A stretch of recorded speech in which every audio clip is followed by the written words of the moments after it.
Today we are going to discover one of the most absurd gambit in chess, Latish Gambit. White starts with e4, black e5. White knight f3. Looks like a normal game, huh? Black strikes back with f5. As you can see, Stockfish already hates this move. White's got two options here. Capture with the knight or with the pawn. Let's take a look at both. Let's start with the most common move. White takes on f5 with the pawn. So f5 is played, and of course, here we push the pawn to a 4, chasing the knight away. But there's also a ridiculous move here. Bishop to c5. After the pawn captures, there's actually a trap. Bishop takes on f2. After king takes, queen to h4. And if black plays king to g1, it's mate in one with queen to d4. But if pawn to g3 is played instead, then queen d4 is a fork, and we win the knight. So let's get back to a4. We're not scared of white's little pin on e2. Actually, it's even better for us, because after that, we can bring our queen to e7, which helps us castle super fast, while white's bishop is completely blocked by their own queen. Now, the most common move here is knight centralizing. We've got two good options. Develop the knight or bring out the queen. Both are fine, but queen to f6 is usually the go-to.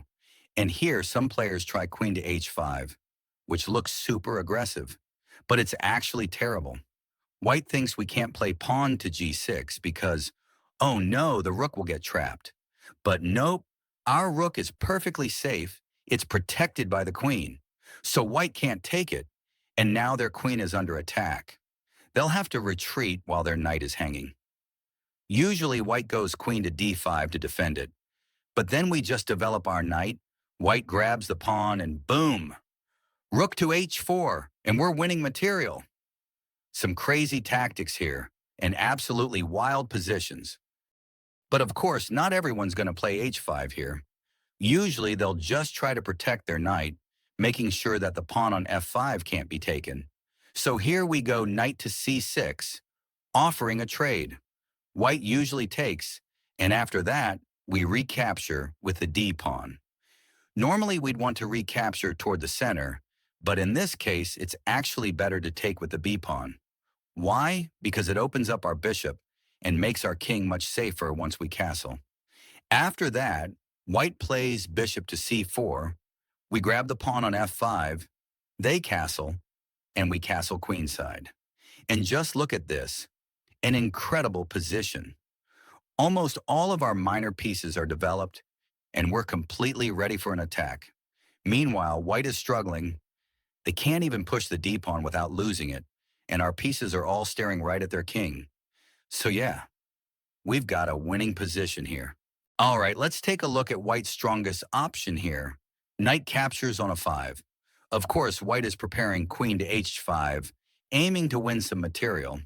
But guess what? We also play queen to f6.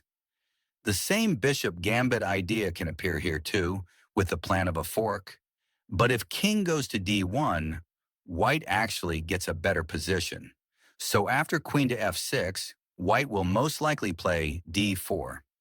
We, of course, respond with d6, chasing the knight away. Knight goes back to c4, we capture the pawn, white plays c3, attacking our pawn, and here we drop queen to g6. And now you might be thinking, what is this trash position? No pieces developed, king exposed, center wide open. How can you even play chess like this? And honestly, I kind of agree with you, in general. But not this time, guys. Let's take a look at a legendary game by Gioacchino Greco, one of the most famous chess players who lived around 500 years ago. This man played the latest gambit almost every day. Well, maybe not every day, but pretty often. And his games were absolutely incredible. In this one, white played f3, Greco responded with f6. White captured, and Greco didn't even take back. Instead, he went bishop to f7. This game perfectly represents the spirit of the latest gambit. We're not in a rush to grab material. Our first goal is to develop our kingside pieces and go straight for the attack. But in this game, white played bishop to e3, Greco captured the pawn, and then white made the move most of us would probably play, bishop to d3. And here Greco struck back, capturing the pawn and attacking the rook. White didn't realize what was happening, took the knight, and got hit with bishop to a4. Checkmate. An absolute masterpiece by Greco, and a perfect example of how chaotic and beautiful the Latish Gambit can be. So yeah, that was the legendary Latish Gambit, a mix of chaos, creativity, and pure disrespect for logic. But hey, that's what makes chess fun, right? Either way, your opponent will never forget it. Thanks for watching, and don't forget to like, subscribe,